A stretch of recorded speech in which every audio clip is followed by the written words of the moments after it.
Oh my god, Gerbert Johnson. You may have heard certain statistics that pertain to young men's inability to pull any bitches whatsoever. There's a gender imbalance in the dating market. A lot of them are lonely, virgins.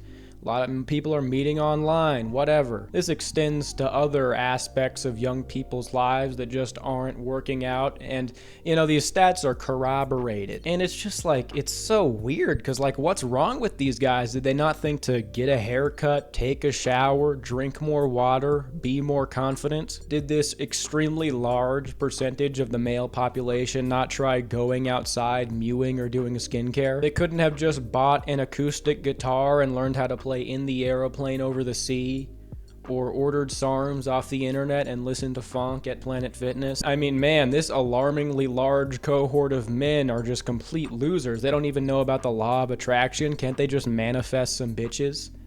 They can't just wait until they're 35 and then swoop up some young poon.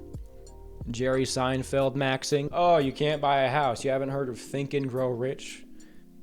Why don't you just start grinding, waking up early, going on a run, meditating, drop shipping products, cold plunge, get a few rental properties. It's really not that complicated. How about maybe you just train some pigeons to deliver cryptic notes to a woman that you vaguely know with coordinates on them, and then she'll find the area and you'll just be waiting there butt-ass naked. Gotcha, bitch. Why don't you just frolic a fertile field, gather seeds and other various strange ingredients, put them in your satchel, and brew a love potion that you will slip into that hot girl's hydro flask during your psychology lecture. These guys haven't even tried alchemy maxing.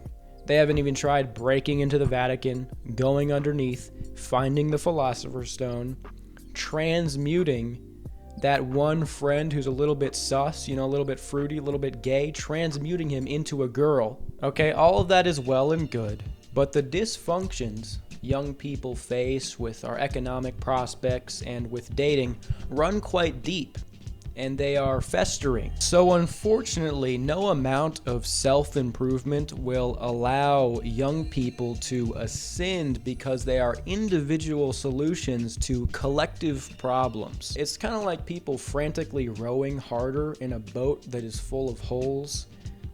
It's going down. Postmodern, individualistic self-improvement culture posits that any man can become a Chad, someone who is attractive, wealthy, and socially dominant. After trying it for many years myself, working out consistently, reading books, going to Home Depot, jelking, doing all of it, I can confidently say I'm still a fucking loser. 4 years I've been jelking. 4 entire years, and my Peter has nothing to show for it. See, this belief kind of makes sense because there are certain things you can do, certain habits you can build that can improve your life, and seemingly a lot of people are not doing them. Exercise, reading, hygiene, diet, breaking addictions, these are all things we should be implementing consistently, and a lot of people aren't. But this new digital self-help culture is more than just that. The idea that anyone can become exceptional, can become rich, can become attractive is patently false, and this is because people are not born equal. Try as you may, a lot of people just aren't. A lot of people and this is just like how they are fundamentally. It's not even like they're doing it, they're trying to be that way. You see, everyone can improve. Everyone can put on muscle, for example, but there's a large amount of variance in the muscle they put on with the same amount of work, and this is wholly determined by genetics. Now, does this mean you should stop, nobody should work out? Obviously not.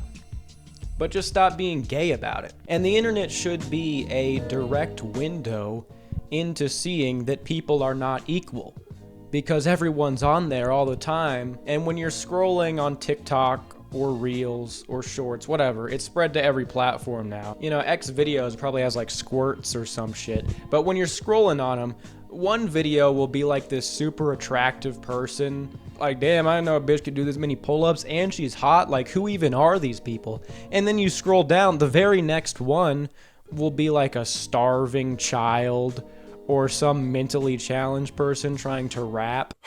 If that's the truth, then bitch, get to leaving. I ain't trying to be with some chick that's scheming, probably trying to get my semen, so I have to pay her child support, bitch, believe it. And they look all fucked up, like, oh, maybe they should have done more looksmaxxing. No, that's just how they are. Like, what do you mean? No, but here's the point of this. This isn't a doomer video. That's not what I'm trying to do.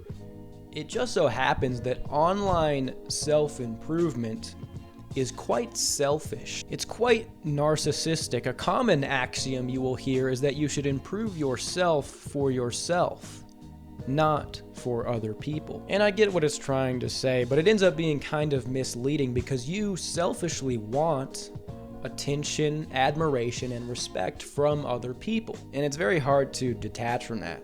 Counterintuitively, I think the only way to do it is to improve yourself for other people, to improve yourself with other people in mind, with helping them, with helping a community, with being of service. I see plenty of young men trying to max out or perfect every single aspect of themselves and widely displaying it for everyone to see. But where are the bright, intelligent, ambitious young men with aspirations beyond themselves who are really interested selflessly in creating a better future for everyone? The average man has to be afforded basic things even if they are average. It's not sustainable that everybody tries to become exceptional. Some people have to be normal or completely unimpressive and still be able to live a decent life. Otherwise, the entire shit falls apart. All these guys scrambling to get into this same category and comparing themselves constantly on social media. It's really not a novel point, but they're destining themselves for feelings of isolation and despair, being torn asunder by false expectations. I'm not saying everyone has to have some savior complex trying to save the world or whatever, but all of this obsessive digital self-improvement is like trying to build a house in a burning city. Do you not see this shit is crumbling? Like, fundamental things aren't working here. And you're worried about what? Mewing? We have all these guys trying to make their perfect little house while the whole thing is burning. Where are the firefighters? What's the point if it all burns down? And people have this escape fantasy where they go away from everything, live on a farm with some trad wife. There's no point if everything fails. Our shit is getting cooked. It's rapidly becoming cooked. And increasing competition doesn't really fix anything, because we are competing over currencies with no actual value, increasingly losing their purchasing power, and we're competing for relationships that are fundamentally undermined. Most modern relationships are doomed to fail, or their reason for competing isn't even to get into a relationship, but just to have promiscuous sex with many women. You know, our masculine archetypes of old, like the ones that our entire civilization are based off of, aren't really about infinite growth or dominance over others or self-obsession, but sacrifice, selfless devotion. These masculine archetypes of old were capable and strong, but they used this capability to be of service to others rather than trying to be better than everyone else, rather than trying to mog. The mog was implicit, and they weren't even thinking about it because they were just doing so much good shit. This is not at all what digital self-improvement is about. I know this for sure by the way it manifests. The main way it manifests is that it is extremely performative. Not only is it performative, but it's now evolving further to have this vain narcissistic tinge to it. It's blatant now with this looksmaxxing and mogging shit. And all these things come from incel forums. I was on them when I was a teenager. And there were some genuinely interesting things about the blackpill, addressing dark aspects of human nature and genetic determinism. All of that's lost. It's just complete slop. You know, this self-improvement, it wouldn't look like this if it was about saving the West and it wasn't about the bitches. People be like, here's my progress journey. I'm posting this on here to inspire you, to inspire people. It's like, all right, That's good, man. I don't fucking believe you. I think you are broadcasting this for yourself, for attention, for admiration. Maybe even in the back of your mind, you're thinking about some coot. And that's fine. You know, some of this shit is impressive, but let's not kid ourselves. If you actually look into the psychology of what inspires and motivates people, it's not that. It's not comparison. You know, you never just get mogged by some guy on TikTok and then go, and then walk away doing something productive. You know, there is something to be said about competition within a real life community, within the bounds of what our brains can process with real people you're interacting with. There's no buffoonery, fakery going on.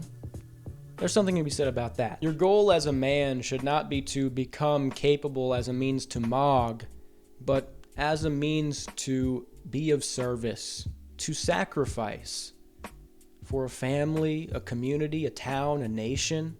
But this is exactly the problem, is that now these things are falling apart.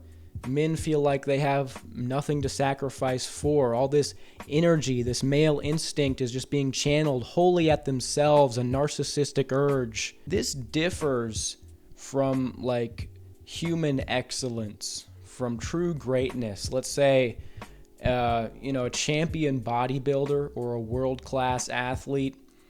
These are different things from this self-improvement because there's a performative aspect to that. It almost becomes sacrificial again. It becomes pure devotion, pure service. You know, to become an Olympian, at that point you show everyone human potential in general, and that's completely different. That's not what this shit is about. This is about dudes having no stake in society. If you're average, you don't have access to fundamental levels of your Maslow's hierarchy of a good relationship or enough money to have a house, and the future's not looking great. You just work to work more and then to die. There's no purpose to any of it, seemingly, in the postmodern world. A lot of this self-improvement advice has an inherent flaw in that it is offered to everybody widely on the internet. And that means the barrier to entry is incredibly low. Anybody can access it, and that kind of makes the advice cheap. You know, when everyone starts doing this one thing, it becomes less valuable. You know, working out, I feel like used to give you a real genuine edge. Now that it's so large, like a lot of Zoomer guys are doing it now, it's still good. You know, you should still do it, but as a man, the things that will actually increase your value, that will give you this edge, are things that aren't going to be found everywhere on the internet. They are going to be more particular to you in your life, in your situation, with what you have been given. And you will have to figure them out yourself. And that's what will make it valuable. No one on the internet could tell you what these things are. Lots of guys will have to be selfless, will have to use their inherent talents, not just to constantly narcissistically obsess about themselves and their body, but we're faced with a situation where we have to rebuild something worth fighting for. So start thinking of ways you could help. I don't know, hopefully this was interesting. Maybe I'm looking way too deep into it, but as a black man in America, I just think it's important that you got to find your way.